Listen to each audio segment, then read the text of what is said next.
ನಮಸ್ಕಾರ ಸ್ನೇಹಿತರೆ, ನಾನು Shriharsha crazy money with Shri Kannada ಚಾನಲಿಂದ. ಇವತ್ತು 30 ನವೆಂಬರು. ನಾವು ಶುಕ್ರವಾರ ಏನಾಯಿತು, ಅದರ ಪರಿಣಾಮ ಏನಾಗ್ಬೋದು ಅನ್ನೋದ್ರ ಬಗ್ಗೆ ಮಾಹಿತಿ ನೋಡೋಣಂತೆ. ನೀವು ಇದುವರೆಗೂ ನನ್ನ ಚಾನಲನ್ನು ಜಾಯಿನ್ ಆಗಿಲ್ಲ ಅಂದರೆ ನನ್ನ ಚಾನಲನ್ನು ಸಬ್ಸ್ಕ್ರೈಬ್ ಮಾಡಿ, ವಿಡಿಯೋನ ಲೈಕ್ ಮಾಡಿ, ಬೆಲ್ ಬಟನನ್ನು ಹಿಟ್ ಮಾಡಿ. ನಿಮಗೆ ಲೇಟೆಸ್ಟ್ ನೋಟಿಫಿಕೇಷನ್ ಸಿಗ್ತಾ ಹೋಗುತ್ತೆ. ಸ್ನೇಹಿತರೆ, ಇವತ್ತು ಗುರುನಾನಕ್ ಜಯಂತಿ ಇರೋದ್ರಿಂದ ಇವತ್ತು ಮಾರ್ಕೆಟದಲ್ಲಿ ರಜಾ ಇರುತ್ತೆ. ಆದರೂ ನಿಮಗೆ ಒಂದು ಲೇಟೆಸ್ಟ್ ಅಪ್ಡೇಟ್ಸ್ ಕೊಡೋಣ ಅಂತ ನಿಮಗೆ ಮಾಹಿತಿ ಕೊಡ್ತಾ ಇದ್ದೀನಿ. ನಾನು ಶುಕ್ರವಾರ ನಿಮ್ಗೆ ಹೇಳಿದೆ, ಮೊದಲು 15 ನಿಮಿಷ ತುಂಬ ಇಂಪಾರ್ಟೆಂಟ್ ಆಗುತ್ತೆ. ಆ ಟೈಮಲ್ಲಿ ಏನಾದರೂ ಮಾರ್ಕೆಟ್ ಮೇಲೆ ಹೋಗೋದಾದರೆ ಮೊದಲು 15 ನಿಮಿಷದ ನಂತರದ ಏನು ಲೋ ಮಾಡಿರೋದಕ್ಕೆ ಸ್ಟಾಪ್ ಲಾಸ್ ಇಟ್ಕೊಳ್ಳಿ. ಅಲ್ಲಿಂದ ಮಾರ್ಕೆಟ್ ಮೇಲೆ ಹೋಗೋ ಸಂಭಾವನೆ ಇರುತ್ತೆ ಅಂತ. ಆ ಸ್ಟಾಪ್ ಲಾಸ್ ಟ್ರಿಗರ್ ಆಗೋಯ್ತು. ಫಸ್ಟ್ 1 hour ಲೋನು ನಾವು ಟ್ರೈ ಮಾಡಿದ್ವಿ. ಆಗಲೂ ಮಾರ್ಕೆಟ್ ಆ್ಯಕ್ಚುಲಿ ಒಂದು ಲೆವೆಲಲ್ಲಿ ಮೇಲೆ ಹೋಯಿತು ಮತ್ತು ಸಸ್ಟೈನ್ ಆಗೋಕ್ಕಾಗಲಿಲ್ಲ. ಇದರ ಅರ್ಥ ಇಷ್ಟೇ, ಏನಾಗ್ತಾ ಇದೆ ಅಂದರೆ ಹೈಯರ್ ಲೆವೆಲಲ್ಲಿ ಸೆಲ್ಲಿಂಗ್ ಪ್ರೆಷರ್ ಇನ್ಕ್ರೀಸ್ ಆಗ್ತಾ ಇದೆ. ಅಂದರೆ ಬೇರ್ಸು ಏನಿದ್ದಾರೆ ಅವರು ಹೈಯರ್ ಲೆವೆಲ್ಸಲ್ಲಿ 13,000 ನಂತರ ಅವರು ಸ್ಟ್ರೆಂತ್ ತೋರಿಸ್ತಾ ಇದ್ದಾರೆ. ಈಗ ಬುಲ್ಸ್ ಏನಿದ್ದಾರೆ ಅವರು 12,700 800 ರೇಂಜಲ್ಲಿ ತುಂಬ ಸ್ಟ್ರಾಂಗ್ ಆಗಿದ್ದಾರೆ. ಸೊ ಎಲ್ಲಿವರೆಗೂ ಮಾರ್ಕೆಟು ಈ ರೇಂಜಲ್ಲಿರುತ್ತೆ, ಮಾರ್ಕೆಟ್ ಇದೇ ರೇಂಜಲ್ಲಿ ಕಂಟಿನ್ಯೂ ಆಗ್ಬೋದು. ಬಟ್ ಈ ರೇಂಜ್ ಏನಾದ್ರು ಬ್ರೇಕ್ ಆಯಿತು ಅಂದರೆ ಅಲ್ಲಿಂದ ರಿವರ್ಸಲ್ ಬರೋ ಸಾಧ್ಯತೆಗಳು ತುಂಬಾ ಇರುತ್ತೆ. ಸೊ ಇಲ್ಲಿ 13,000 ಸಸ್ಟೇನ್ ಆಯಿತು, ಅದ್ರ ಮೇಲೆ ಹೋಯಿತು ಅಂದರೆ ಮಾರ್ಕೆಟ್ ಇನ್ನೂ ಮೇಲೆ ಹೋಗೋ ಸಂಭಾವನೆ ಇದ್ದೇ ಇರುತ್ತೆ.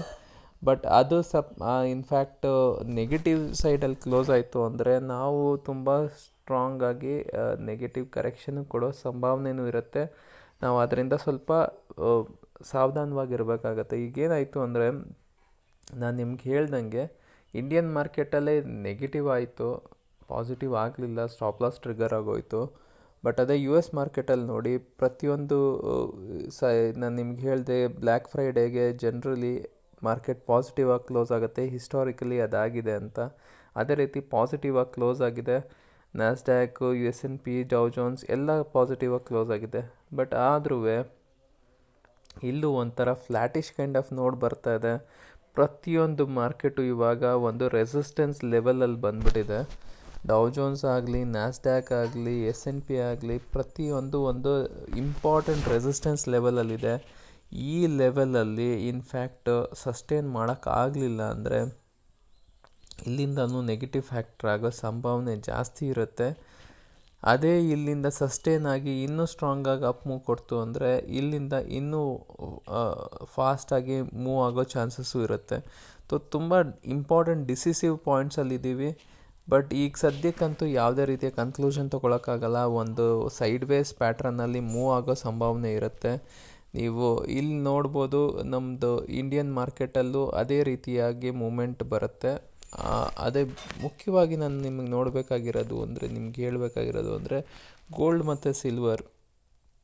ನಿಮಗೆ ಮುಂಚೆನೂ ಹೇಳಿದ್ದೆ, ಒಂದು ಈಗ ಸದ್ಯಕ್ಕೆ ಸೈಡ್ ವೇಸ್ ಟು ನೆಗೆಟಿವ್ ಇದೆ. ಬಟ್ ಇಲ್ಲಿಂದ ಒಂದು ಬೈಯಿಂಗ್ ಬರೋ ಸಾಧ್ಯತೆ ಇದೆ ಅಂತ. ಸ್ವಲ್ಪ ಬೈಯಿಂಗ್ ಬರೋಕ್ಕೆ ಸ್ಟಾರ್ಟ್ ಆಗಿದೆ. ಆ ಸ್ಟಾರ್ಟ್ ಆಗಿರೋದು ಸಸ್ಟೇನ್ ಆಗಬೇಕು.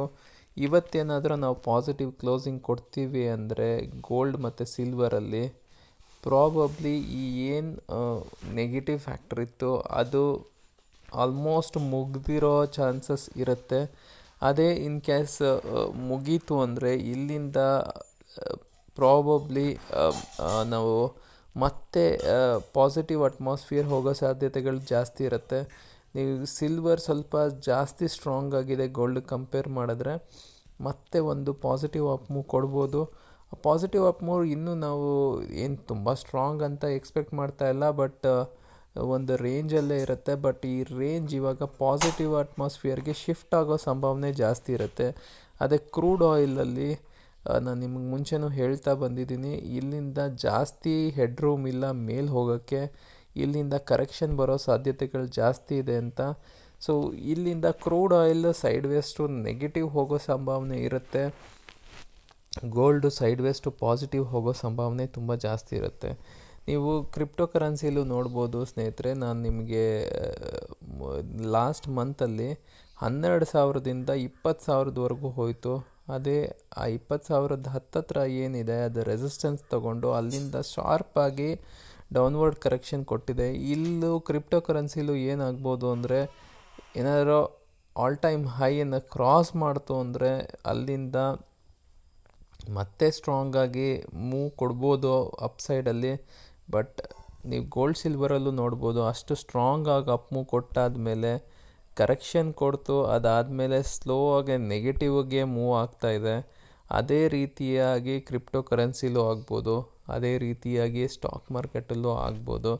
ಸೊ ಆದ್ದರಿಂದ ಸ್ನೇಹಿತರೆ ಒಂದು ರೇಂಜಲ್ಲಿದೆ. ಈ ಪರ್ಟಿಕ್ಯುಲರ್ ಜಾಗದಲ್ಲಿ ನಾವು ಇನ್ನೂ ಕನ್ಕ್ಲೂಡ್ ಮಾಡೋಕ್ಕಾಗಲ್ಲ. ಇನ್ನೊಂದು 2 ದಿವಸ ಆ್ಯಕ್ಚುಲಿ ನೆಗೆಟಿವ್ ಆಯಿತು US ಮಾರ್ಕೆಟು ಅಂದರೆ ಅಲ್ಲೂ ಕೂಡ ಟ್ರೆಂಡ್ ರಿವರ್ಸಲ್ ಬರೋ ಸಾಧ್ಯತೆಗಳಿರುತ್ತೆ.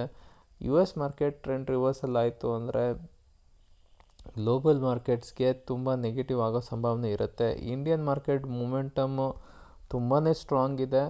ಬಟ್ ಅದು 12,700 ಬ್ರೇಕ್ ಆದರೆ ಅಲ್ಲಿಂದ ಅದ್ರದ್ದು ಮೂಮೆಂಟಮ್ಮು ಕಮ್ಮಿ ಆಗ್ತಾ ಹೋಗುತ್ತೆ, ಸ್ಟ್ರೆಂತ್ ಕಮ್ಮಿ ಆಗ್ತಾ ಹೋಗುತ್ತೆ. ಸ್ಟ್ರೆಂತ್ ಸ್ವಲ್ಪ ಕಮ್ಮಿ ಆಗಿದೆ, ಬಟ್ ಸ್ಟ್ರೆಂತ್ ಇನ್ನೂ ಇದೆ ಇಂಡಿಯನ್ ಮಾರ್ಕೆಟಲ್ಲಿ, ಸ್ಟಾಕ್ ಮಾರ್ಕೆಟಲ್ಲಿ. ಆದ್ದರಿಂದ ಈ ಟೈಮಲ್ಲಿ ಶಾರ್ಟ್ ಮಾಡೋದು ಸ್ವಲ್ಪ ಕಷ್ಟನೇ ಆಗುತ್ತೆ. ಬಟ್ 13,000 ಸಸ್ಟೈನ್ ಮಾಡಲಿಲ್ಲ ಅಂದರೆ ಶಾರ್ಟಿಂಗ್ ಮಾಡೋ ಆಪರ್ಚುನಿಟಿ ಸಿಗ್ಬೋದು. ಈಗ ಸದ್ಯದಲ್ಲಿ ಬರೀ ಇಂಟ್ರಾಡೇ ಆ್ಯಕ್ಚುಲಿ ಯಾವುದೇ ಪೊಸಿಷನ್ನ ಹೋಲ್ಡ್ ಮಾಡೋಕ್ಕೆ ಆಗೋದಿಲ್ಲ, ಶಾರ್ಟಿಂಗ್ ಎಸ್ಪೆಷಲಿ. ಲಾಂಗ್ಸು ಇಲ್ಲಿಂದ ಹೊರಗೆ ಬರೋದೇ ಒಳ್ಳೆಯದಾಗತ್ತೆ. ಪ್ರಾಫಿಟ್ಸ್ ಬರ್ತಾ ಇರ್ಬೇಕಾದ್ರೆ ಬುಕ್ ಮಾಡ್ಕೊಳ್ಳೋದು ಒಳ್ಳೆಯದಾಗತ್ತೆ. ಬಟ್ ಅದು ಸ್ಟಾಕ್ ಸ್ಪೆಸಿಫಿಕ್ ಆಪರ್ಚುನಿಟೀಸ್ ಇರ್ಬೋದು, ಯಾಕಂದರೆ ಮಾರ್ಕೆಟ್ ಇನ್ನೂ ಒಂದು ಸೈಡ್ವೇಸ್ ರೇಂಜಲ್ಲೇ ಇರ್ಬೋದು. ಸೈಡ್ವೇಸ್ ರೇಂಜಲ್ಲಿದ್ದಾಗ ಸ್ಟಾಕ್ ಸ್ಪೆಸಿಫಿಕ್ ಕೆಲವೊಂದು ಸ್ಟಾಕ್ಸು ಇನ್ನೂ ಸ್ಟ್ರಾಂಗಾಗಿ ಅಪ್ ಮೂವೇ ಕೊಡುತ್ತೆ, ಕೆಲವೊಂದು ನೆಗೆಟಿವ್ ಆಗೇ ಇರುತ್ತೆ. ಆದ್ದರಿಂದ ನಾವು ಜಾಸ್ತಿ ಏನು ಎಕ್ಸ್ಪೆಕ್ಟ್ ಮಾಡೋಕ್ಕಾಗಲ್ಲ. ಓವರಾಲ್ ಮಾರ್ಕೆಟು ಸೈಡ್ವೇಸ್ ಆಗೇ ಇದೆ. ಬಟ್ ಇಲ್ಲಿಂದ ಕರೆಕ್ಷನ್ ಬರೋ ಸಾಧ್ಯತೆಗಳಿರೋ ಚಾನ್ಸಸ್ಸು ಇಂಪಾರ್ಟೆಂಟಾಗಿ ಮೂವ್ ಆಗೋ ಚಾನ್ಸಸ್ ಇರುತ್ತೆ. ಅದರಿಂದ ಸ್ವಲ್ಪ ಸಾವಧಾನವಾಗಿದ್ದರೆ ಬೆಟರು. ಸೊ ನಿಮಗೆ ಎನಿವೇ ನಾಳೆ ನಿಮಗೆ ಲೇಟೆಸ್ಟ್ ಮಾಹಿತಿ ಕೊಡ್ತೀನಿ. ಬಟ್ ನಿಮಗೆ ಅಪ್ಡೇಟ್ ಮಾಡೋದು ಇಂಪಾರ್ಟೆಂಟ್ ಅನ್ನಿಸ್ತು, ಅದಕ್ಕೆ ನಿಮಗೆ ಈ ವಿಡಿಯೋ ಮಾಡ್ತಾಯಿದ್ದೀನಿ.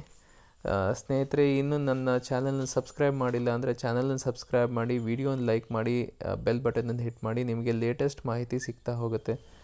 ನಿಮಗೆ ಇನ್ನು ನನ್ನ ಟೆಲಿಗ್ರಾಮ್ ಚಾನಲ್ ಜಾಯ್ನ್ ಆಗಿಲ್ಲ ಅಂದರೆ ಟೆಲಿಗ್ರಾಮ್ ಚಾನಲ್ ಜಾಯಿನ್ ಮಾಡಿ. ಇದರಲ್ಲೂ ನಿಮಗೆ ಲೇಟೆಸ್ಟ್ ಅಪ್ಡೇಟ್ ಸಿಗ್ತಾ ಹೋಗುತ್ತೆ. ಧನ್ಯವಾದಗಳು ಸ್ನೇಹಿತರೆ. ನಿಮ್ಮ ದಿನ ಶುಭವಾಗಲಿ, ಲಾಭದಾಯಕವಾಗಲಿ.